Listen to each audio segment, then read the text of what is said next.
So at the end of that weekend, they had this environment modelled out. There was a large clay top model of the whole of the what we call the Prologue Mordor environment laid out on the tabletop, and so I just jumped in there with our handheld laser scanner, which is a piece of technology we're using a lot on this show, and did a 3D scan of that model.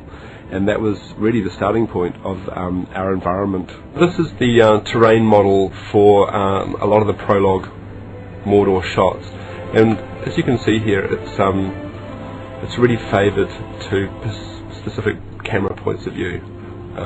Really, the terrain only exists where we need to see it. But this started off life, if I show you the wireframe here, this started off life as the laser scan of the clay tabletop model. And then largely that's essentially what it is. We did a little bit of clean-up work, and you can see over here in areas where we're going to get really close to the model, the weight of the model is increased, so there's a lot more detail in areas like this, so that we've got detail up close to the camera when we need it.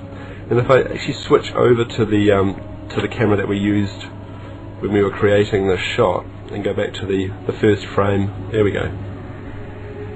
When we talk about cameras in the digital world, we're talking about really the digital equivalent of a physical on-set camera. So our digital cameras move through space.